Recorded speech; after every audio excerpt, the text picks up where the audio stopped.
So, this is the 5-point plan, and this plan was proposed to higher education institutions across India, over several hundred universities across the country, and I learned that they are all adopting this model now.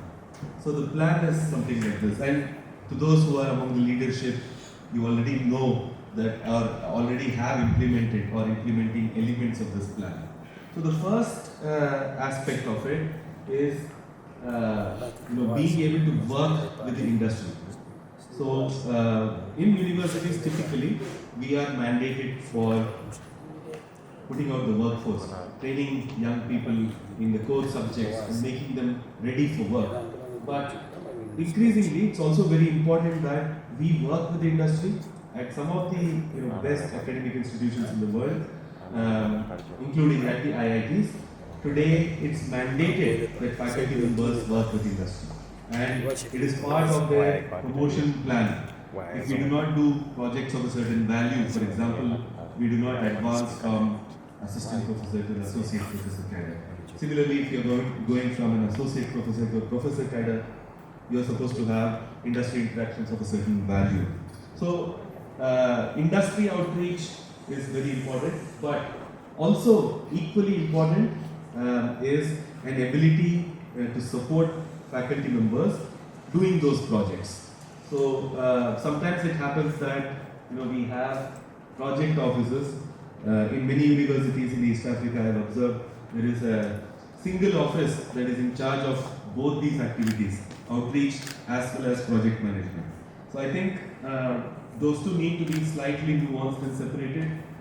One office managing outreach, making those connections to faculty members, and I will describe how IIT Madras is doing this. And another office that is purely in charge of managing the projects when they come.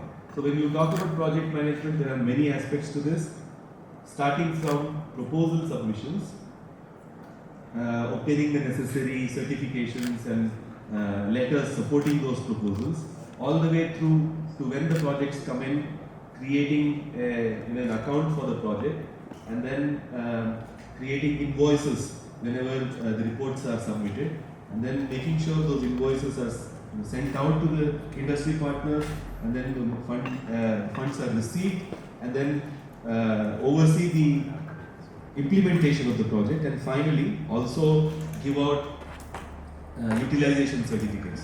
So that leads me to the second point, which is equally important when we do industry projects, is to have strong support on the legal aspects. I find that many times faculty members end up doing projects with industry without the necessary paperwork supporting that particular engagement. And what happens later at the end of the project? You have fights on IP sharing. You have disputes on whether you should publish that research, or there are so many such disagreements, and this has happened among the best of the places.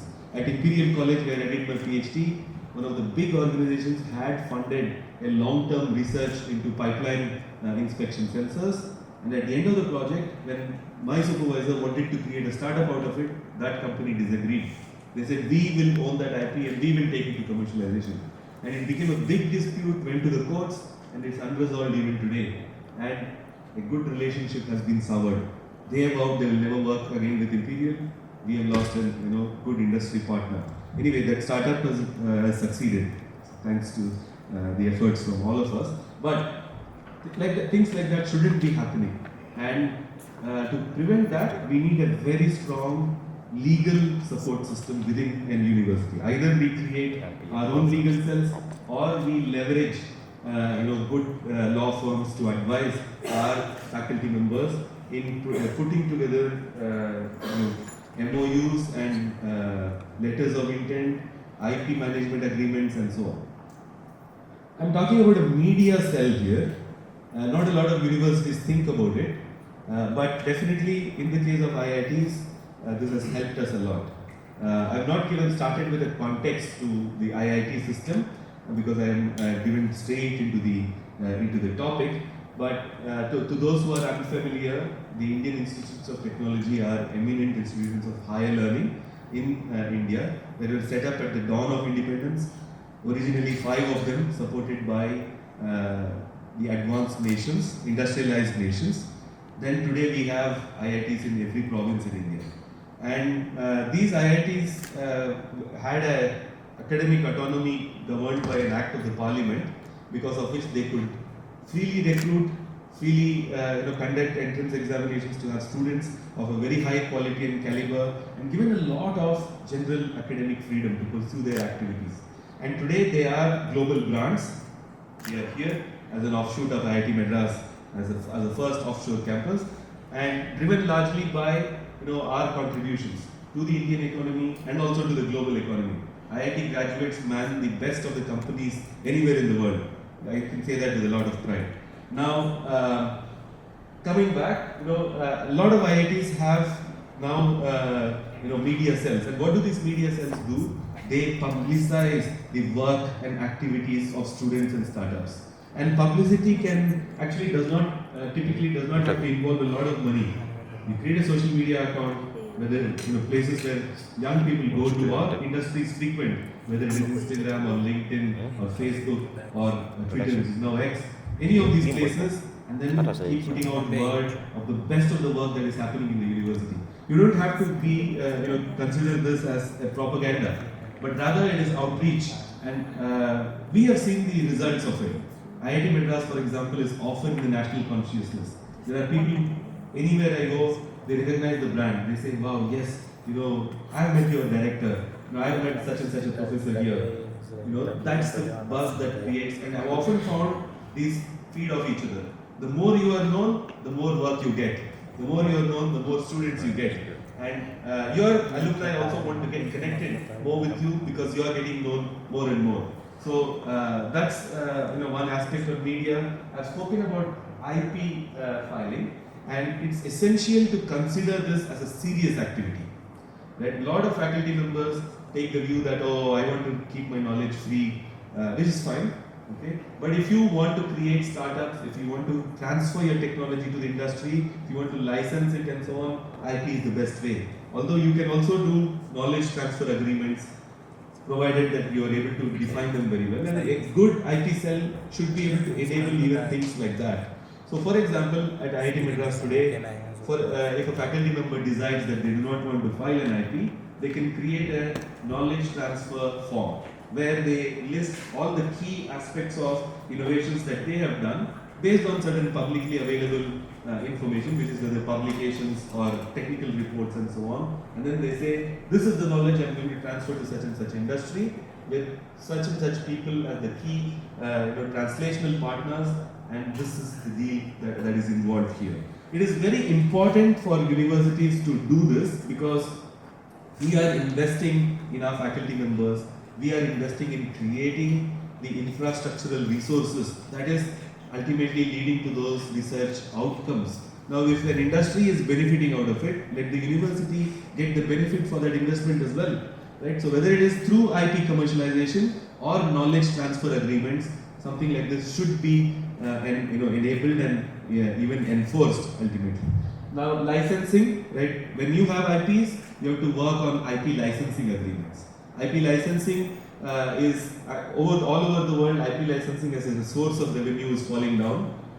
My supervisor at Imperial is now the head of IP licensing for the university, and I think for good reasons, for all those historical reasons, the disputes and the fights, he's a very good authority on that. And he was telling me that the revenue from IP licensing is falling precipitously.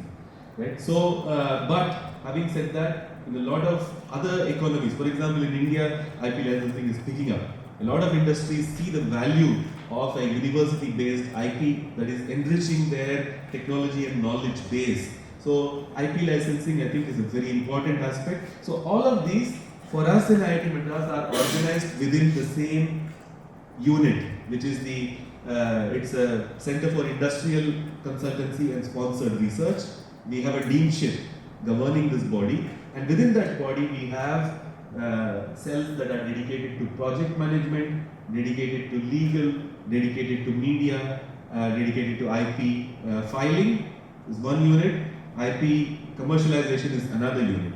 And we also have a liaison officer over here that regularly interacts with industry on a dedicated basis. We have fairs for industry to come in and look at our IP and also look at our core research activities. We also do open houses. These days it's become an annual feature. Just at the start of the new year, we have 3 days as an open house when industry members and public can come and interact with the university and see what is going on. So those are at the institutional level, number one and number two. Number three, I would say, is to encourage a culture of building among students. So it is true that among resource-crunched economies like all of us, including India, it is not possible to always have laboratories for all students to experience practically what they are learning in classrooms. I, for example, can say I went through 5 years of a mechanical engineering program, saw an engine just once. And I remember that, even that only because of something we did. We were supposed to get a curve, a hysteresis curve, and we cooked the results up because that engine never works properly in the reverse cycle. And then the professor said, I will not cook up results, write it 100 times. And that's the only reason why I even remember that experiment. And this is true for a lot of us, how can we create 100 engines for 100 students to experience something in person? It's not going to happen. Instead, if we create a culture of building among students, they do this as fun on their own. Today, I can say with a lot of pride that 100% of our students are getting experiential learning, especially in the bachelor's level, because they are part of student forums where they're building racing cars. Somebody is building a rocket, somebody is building a solar-powered endurance vehicle, somebody is building a Mars rover, somebody is building robots that are autonomously navigable. So all of this is happening and students are getting really practical experience, and we are not spending a penny on this. Students are going out and getting funding from the industry or from alumni or from charitable sources, and these fundings are obtained because students are putting those companies on the world map. When our students go participate in Formula Berlin, and when there is a logo of an industry partner on that vehicle, then they get global publicity. So this is win-win all over with very little effort. All we have done is opened up a space for the students and said, this is your innovation hub. And that has engendered a culture of building. The fourth point here is the need to train faculty in innovation and entrepreneurship. And what I mean by this is, I definitely don't say that all faculty members should start up. It's not going to happen, because starting up an entrepreneurship are the business of attrition. You can start, but you cannot sustain. You cannot last. Actually, that's because entrepreneurship is business is cyclical. You will have boom times and you'll have difficult times. So we cannot expect that everybody will become an entrepreneur, but definitely everybody can become entrepreneurial. What that means is, if I have a research, I can definitely find a way to have an industry make use of that research. Right? I can definitely have some students who can work with me and carry that forward into the field. I can remain as a spiritual guide to that person, but that entrepreneurial mindset, that stance is very important. So we have an office called Gopalakrishnan Deshpande Center for Innovation and Entrepreneurship, funded again by a couple of our alumni. And the goal of this office is purely to transform researchers. They don't work with bachelor students. They don't work with master students, taught masters. They only work with research masters and PhD students and faculty members, and try to cultivate a spirit of entrepreneurship in them, which is talking to the end customer. The only aspect of this so-called 6-week program, that is a flagship program of the GDC, is going and talking to customers. They say, present the result of a survey of 100 customers you've spoken to. And more often than not, talking to your stakeholders, end users, customers, transforms the way you approach your work.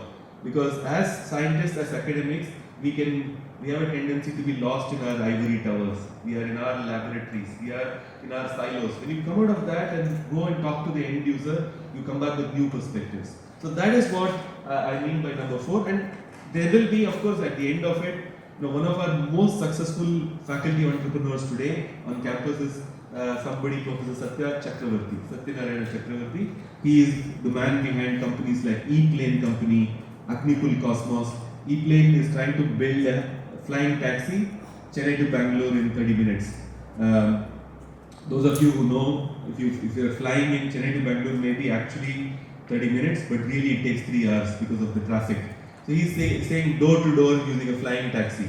He's building that. He's working on the world's first rocket with 3D printed engines. I have a photo of that company later on. But he started off with this forum. About 7 years ago, he got upskilled himself in this at GDC, and he went away with new learning. Then this person was one of the most theoretical academics that you would ever meet. He was working in combustion. He's working in instabilities in combustion. He went back, transformed as an entrepreneur. So it's important to have forums within universities or through partnerships, some means of upskilling faculty members in entrepreneurship. But this program has to be structured. It can't be, bits and pieces. It cannot be randomized. Then finally, forums to manage startup creation and growth. And here I cannot overemphasize the role of what I think is again in IIT Madras innovation is pre-incubation. Right? So we come in resource-starved economies, and it's difficult for us. It's actually not the right thing always to nudge students to start up. Students, when they graduate, they have familial obligations. Parents are expecting them to put food on the table. That's why they are educating them. That's why they want them to go to an IIT to get a top paying job. Now parents often come and tell me, Professor, you're spoiling the minds of my kids, So to solve that problem, we have hit this idea of pre-incubation. What pre-incubation is we go and get money from charitable sources. So in the last year and a half, we have raised about a couple of $1 million from charitable sources. Citibank, Amex, Aptiv, it's an American automotive company. They have come and given us a lot of money. And companies are willing to put money into a university. They will not put money into a startup. The moment I say I'm a startup, immediately all purse strings get constrained because people are looking at you as business and they want to benefit out of that business. But a pre-incubation is a stage when kids are trying out ideas, right? Faculty members are trying out ideas.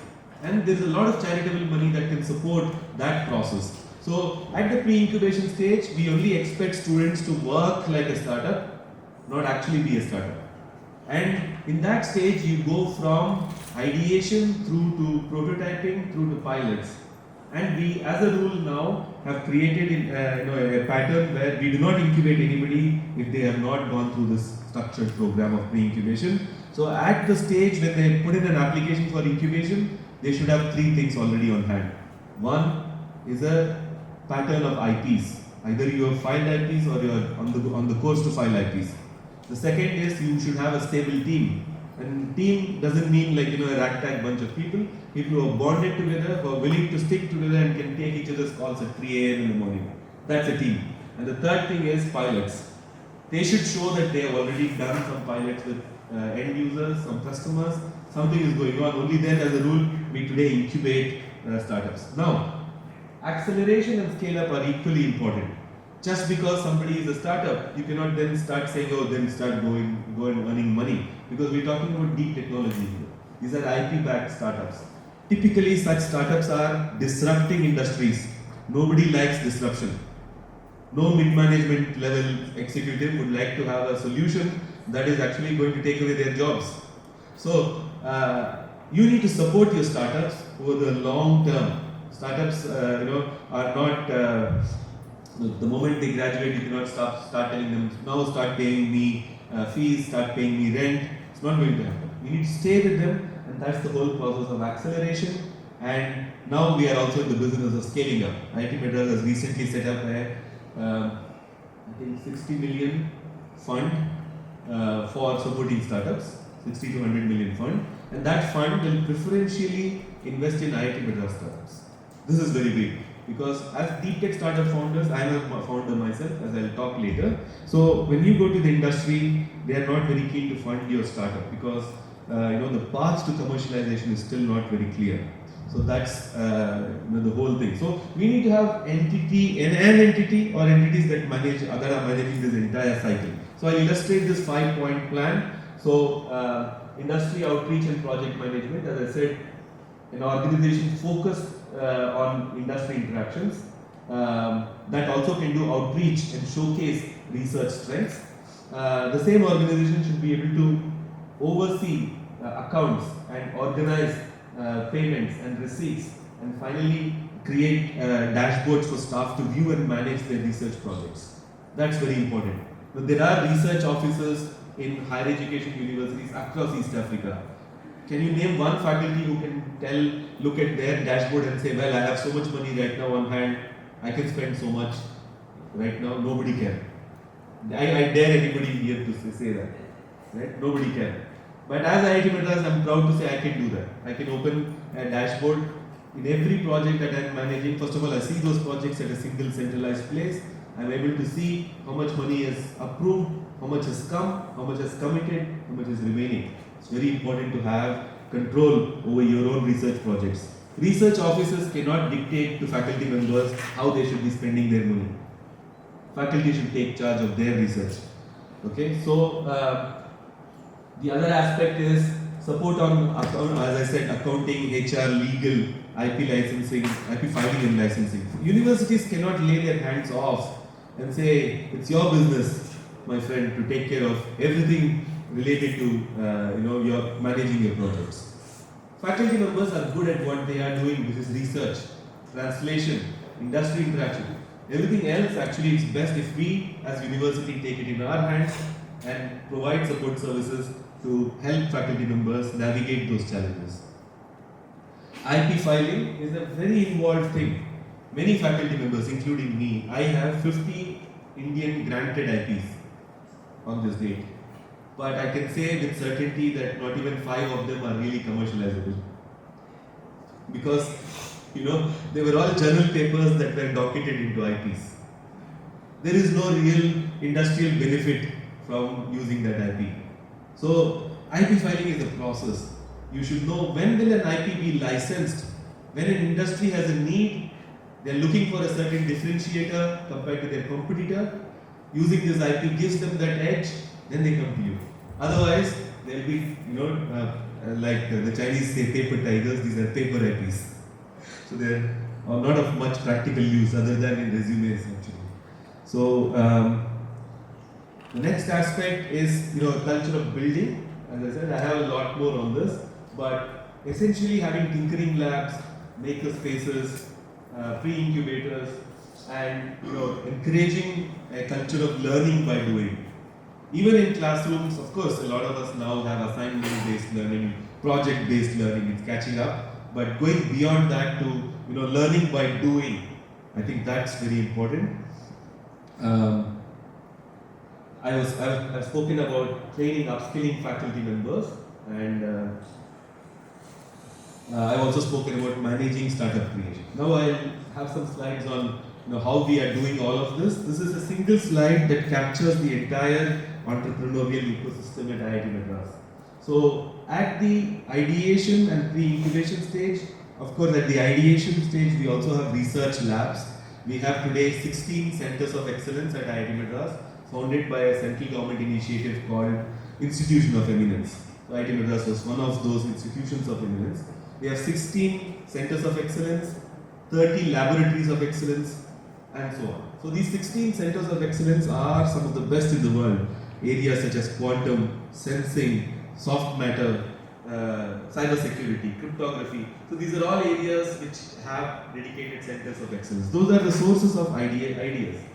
In addition, you have student hubs like the Center for Innovation, the pre-incubator Nirman. We have also opened up our pre-incubator to students anywhere in the world, so they can come and be associated with us. So if you cannot compete with somebody, make them your own. So that's the strategy and policy. And then we have forums such as GDC, which are training faculty in entrepreneurship. The entrepreneurship cell sort of evangelizes the notion of startups and makes it cool amongst young people. They call in successful startup founders, they call in policy makers, they call in influencers and help spread this notion that entrepreneurship is something that everybody should try out when they are young. So we have forums, mechanisms to support these. So for example, innovation projects. So every year we give out something like 20 to 30 innovation projects, which help mainly to go from TRL 3 to TRL 6. That is increasing the TRL value chain. So that's on the ideation and pre-incubation field. At the incubation level, we have the nodal incubator, which is registered as a not-for-profit entity, and therefore it is able to receive charitable contributions. And under that nodal incubator, we have several sector-specific incubators. Now, all of this did not evolve like this. The real story is quite messy and things happen in a haphazard manner. But it has been well organized now in this manner. The nodal incubator manages policy, sets frameworks, also imposes those policies. Okay. And what are those policies? Things like how much equity should a faculty hold in a startup? How much equity does a university take in a startup against certain contributions? What is the kind of rent somebody pays if they take space in the incubator? Those are the kinds of things that the incubation cell policies. And the rest of the sector-specific incubators are actually more like venture studios. They have experts available, they can take students, they can take externals, support them with expertise that is available within the institution and take them through to startup creation. Then finally, there is a range of support organizations which are focusing on driving growth in those startups. Our laboratories, I'm proud to see my own lab there, the logo of that there. I didn't create that slide. But our laboratories, our centers of excellence, our networks of investors and mentors, all of these are very important as well. So here is a slide on the Center for Innovation. I used to be the faculty in charge of this place for many years. The beauty of this place, I can definitely say there is a pre and post CFI IIT Madras. I am also an alumnus. And the difference is this, as I said, we could go for 5 years or 4 years in a degree and not have a single practical experience, but today students get hands-on experience building cars, building rockets, building hyperloop, and so on. So we have a pre-incubator. At any given time, we have over 300 teams now working on converting their innovations into businesses. This is something also I want to emphasize. You need a space where industries can come and set shop. And I say that with a pinch of salt. Set shop. Yes, universities are not supposed to be in the activity of revenue generation. But industry, that's their only activity. So that cannot be a place inside the university, typically. So that's where the role of research parks comes into place. IIT Madras created India's first research park about 15 years ago, where you have several hundred industries that are actively present. So we in fact have a point system where these industries can, through which these industries can engage with IIT Madras. So that's the incentivization mechanism. As a rule, if you're a company, you want to be at IIT Madras Research Park, it's not just about rental space. It's not about saying, oh, I am also there, I have an address here. It's about engaging with the university. And that engagement can mean supporting student projects, supporting innovations, supporting faculty members with some projects of mutual interest, supporting IP licensing, IP commercialization.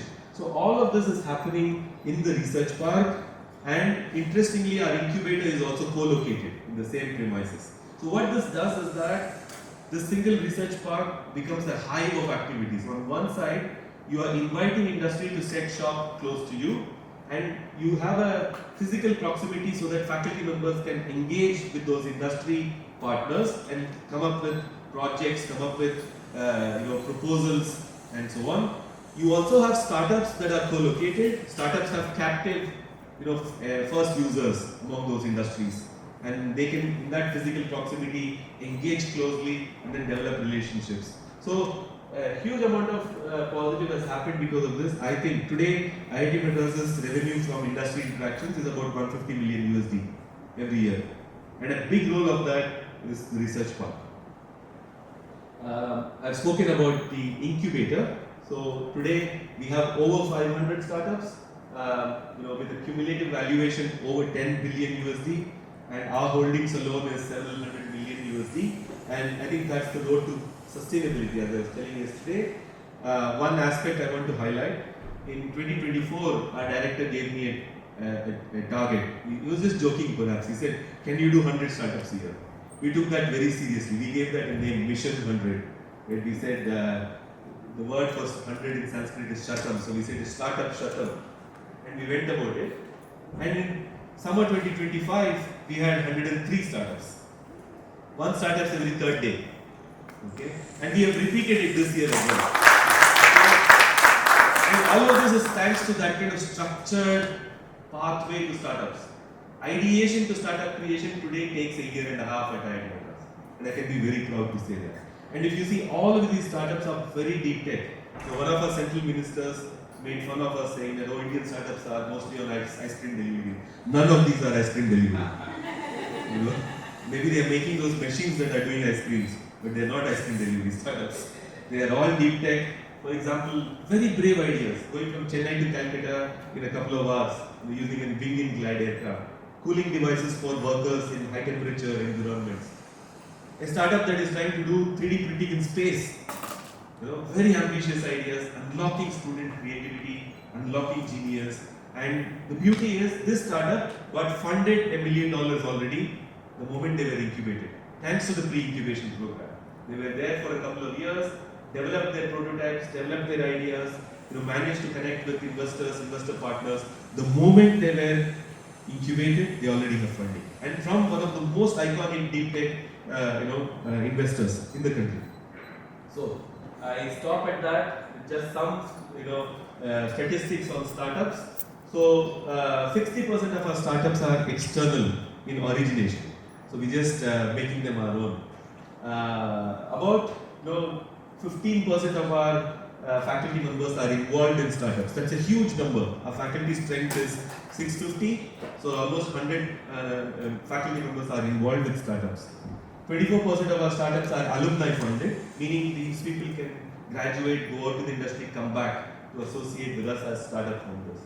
So those are some statistics, and as you can see, no ice cream delivery. So there is manufacturing, there is space tech, there is IoT. That's a beautiful thing. You would think we are in India, so a lot of companies are going to be IT. IT is number 2, of course, but number 1 is manufacturing, robotics, space tech. And that's something that we pride ourselves in. We say, due to the AI revolution, which is happening ongoing, we don't think that fundamental engineering is going to disappear. It's going to get enriched, it's going to be enhanced, it's going to be, deepened actually. And that's driven by all of this. And these are our ecosystem partners. You see, there are partners associated with us for charity. There are industrial partners. There are over 200 of the best investors in the world that are now our partners. And of course, government has a very big role in it. At the root, at the seed, what is Costech here, an equivalent of that in India is Department of Science and Technology. They gave us $500,000 to establish our incubator. That's what led us to where we are. This is a glimpse of some of our startups. This is the company that's making 3D printed rockets. And this is a socially relevant startup. It's a company called NeoMotion that makes assistive devices, assistive bikes for physically challenged. And you will see in Chennai when you go out, there are people who are physically challenged, but they use these bikes, they get jobs in food delivery companies. And they're able to get a livelihood because of this. I'll end with this thing. When you say startups, you typically think fancy valuations, vacations in Bahamas and so on. IIT Madras is one place where our director says startups and social impact. And that's what university startups are about. Thank you.